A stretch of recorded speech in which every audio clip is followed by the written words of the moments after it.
Welcome, everybody, to You Have Permission, the show that aims to take both Christianity and the modern world of science and culture very seriously. My name's Dan Koch. I'm a licensed therapist and a post-evangelical liberal Protestant. And today I'm doing a solo mailbag episode, attempting to answer a number of questions relatively quickly. But of course, that is all indeed relative, and we'll see how I do. The first half of this episode will be on the main feed of You Have Permission, both podcast and YouTube. And the second half will be for patrons or permissionaries, as we call them, only. And you can go to patreon.com/Dan Koch to join that community, where you receive at least 2 exclusive full episodes per month, as well as access to the patron-only Facebook group, which is a rad online community. Today's questions will cover books to read as you start faith deconstruction, podcasts I wish someone else would start, Oppenheimer versus Dune Part 2, whether Jesus' teachings in the Gospels are compatible with other religions being viable paths to God, albums that changed how I listen to music, what the Eucharist/Lord's Supper means to me today, and finally, this first question, which goes kind of straight for the gullet in, I think, a good way. Richard asks, your podcast intro states that you don't want to make liberal converts, but I've also heard you more recently say that you consider yourself an evangelist for a healthier/more progressive vision of Christianity. I'm paraphrasing, can't remember the exact words. How do you reconcile these ideals? Great question. First of all, I am in the process of shortening the intro to You Have Permission, but the intro that Richard is referring to has been on over 200 episodes of You Have Permission, so he's right to call attention to that. So maybe what I'm about to say is semantics to get myself off the hook in my own mind, but I don't think so. That'll be up for you to decide. I would distinguish here between my goal and my role, as in the role I think I'm supposed to play in sort of the media and larger landscape. I don't remember the specific context of my making that point about being an evangelist, so I don't remember if I was being a little tongue-in-cheek there or not, but I can say this. The goal of this podcast is not to get more people to sign up for progressive Christianity, if that makes sense.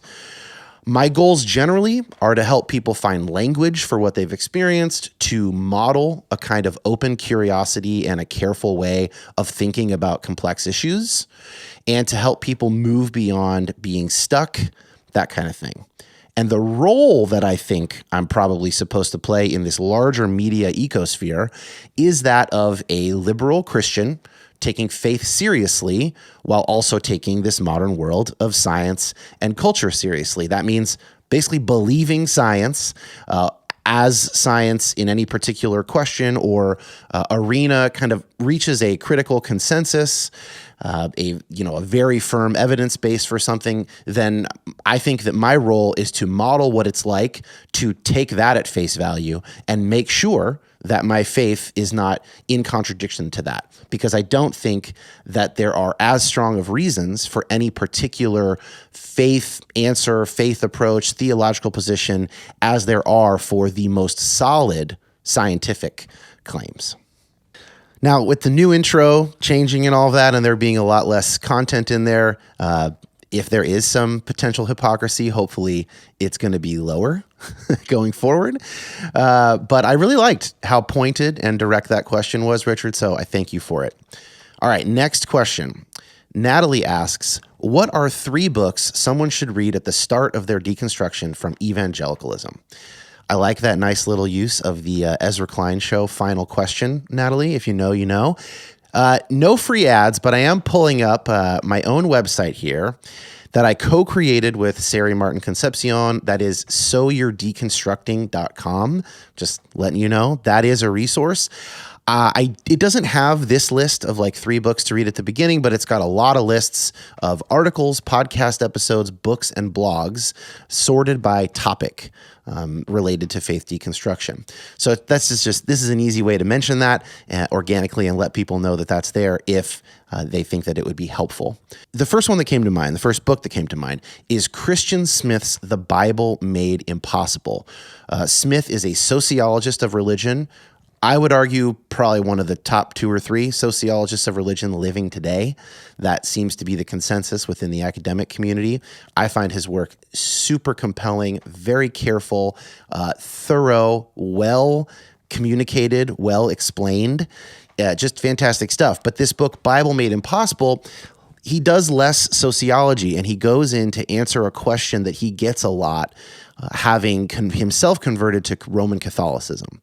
And he's talking about this view of the Bible that is very common in what he calls biblicist circles. Biblicism is, I can't remember his definition of it, but it really well captures the way that I was taught to read the Bible growing up as a moderate evangelical. And he basically says, here's something that's been sticking in my craw since my advisor put forth this argument back in the 70s. And the argument is basically this: what biblicists and people who, essentially inerrantists, people who believe that the Bible has been ensured by God that it does not contain serious errors, and crucially, that the Bible fits together, that if you correctly understand the Bible, then you will get a unified picture of the nature of God, our role in life, what we're supposed to do, the nature of salvation, the nature of Jesus, the Trinity, all this stuff. You will get a unified picture. In other words, the Bible, which is all these different puzzle pieces, if you arrange those pieces correctly, it makes a puzzle. An actual finished puzzle with a clear picture. This is the view of a biblicist. And Smith says, here's the problem. There are 10,000 puzzles that people have made with this. So maybe the problem is not all the individual puzzle makers who can't seem to agree, or maybe their sinfulness keeps each of them from seeing some part or other, all kinds of various explanations that somebody might give for why the picture isn't the same as another person's picture. And Smith just argues, maybe it's the Bible.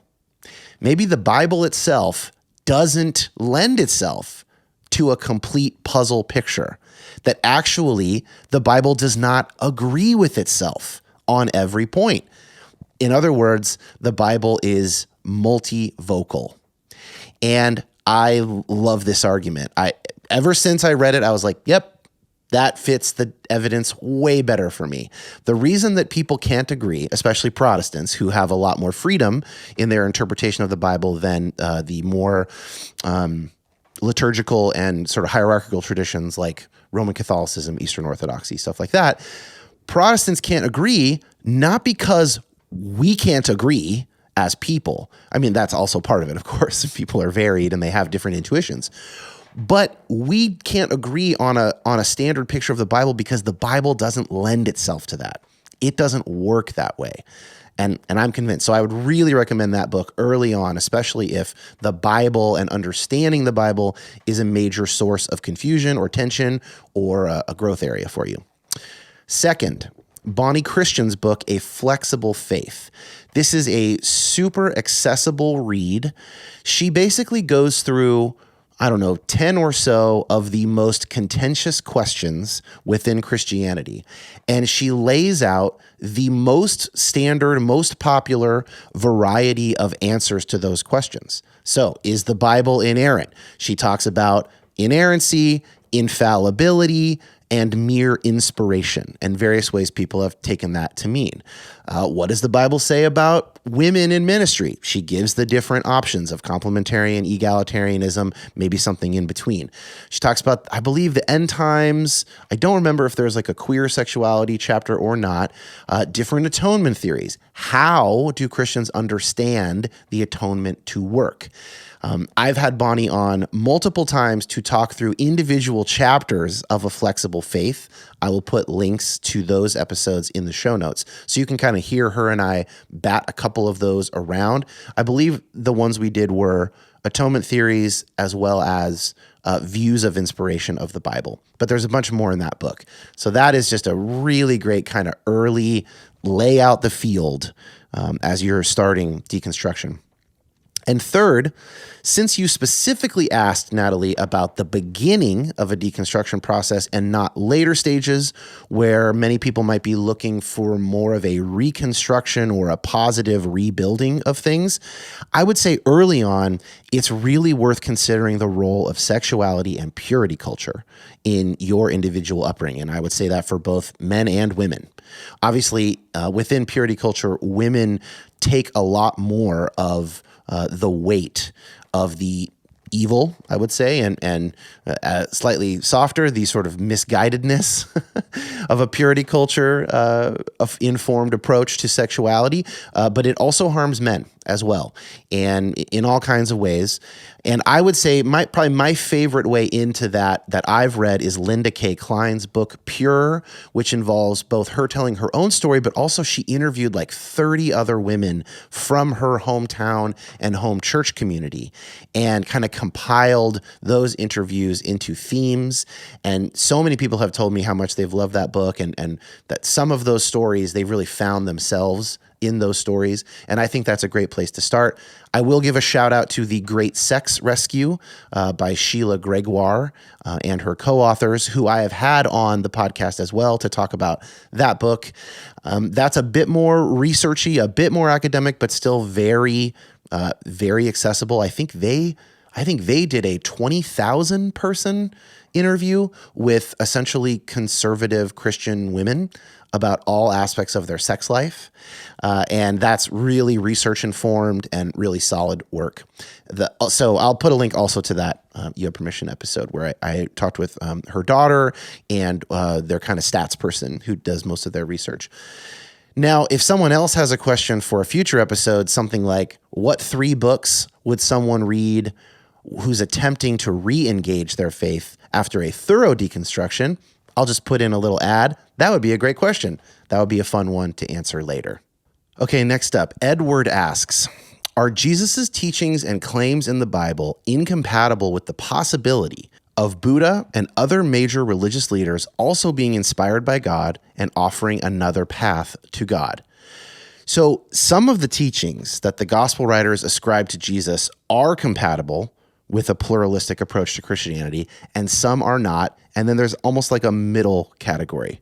And again, back to that Christian Smith thing about the Bible, it doesn't fit into a neat puzzle. So there are some passages where this is going to feel more realistic, and there are others where it's not. So Christian pluralism is a phrase I'd like to, or a term I'd like to briefly define.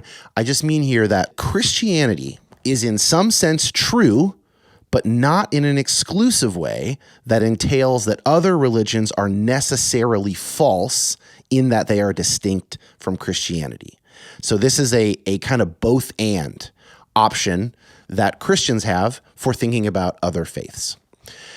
In fact, some passages in the Gospels seem to me to be more than merely compatible, but actually argue for a more inclusive vision of the kingdom of God. For instance, there is the story where Jesus is asked about salvation, and he says, the law and the prophets, what does it say to you? And the person says, love God with your whole heart and love your neighbor as yourself. And Jesus says, you've answered correctly. Do this and you shall be saved. Obviously, someone in another faith tradition, at this point not Jewish, and at our point not Christian, could love God with their whole heart and love their neighbor as themselves, or at least do their best to do that. Then there are teachings that are certainly compatible with pluralism, where nothing about these teachings being true necessarily implies any tension with other religions also being inspired by God or true in their own way. So the majority of the Sermon on the Mount probably falls into this category. Blessed are the poor, blessed are the meek, blessed are those who mourn, love your enemies, don't worry what you will wear or eat, consider the lilies and sparrows. If you're at a religious event and you realize that you have something unresolved with your brother, go resolve that. Even the stuff about blessed are you when people persecute you and revile you in my name, we might think that anybody being persecuted for their genuine faith in God has some special status in God's eyes, even if that thing that they're being persecuted for is not Christianity, or at the time of Jesus, Judaism. But I do think also that some words of Jesus, as presented in the Gospels, are incompatible with pluralism. For instance, Mark 16:16, whoever believes and is baptized will be saved, but whoever does not believe will be condemned. This passage is often used to argue that belief in Jesus is essential for salvation. We've got John 3, not 16, but 17 to 18. Whoever believes in him is not condemned, but whoever does not believe is condemned already because he has not believed in the name of the only Son of God. And these verses are seen as underscoring the necessity of belief in Jesus for salvation. One more, Matthew 10, 32 to 33. So everyone who acknowledges me before men, I also will acknowledge before my Father who is in heaven. But whoever denies me before men, I will also deny before my Father who is in heaven.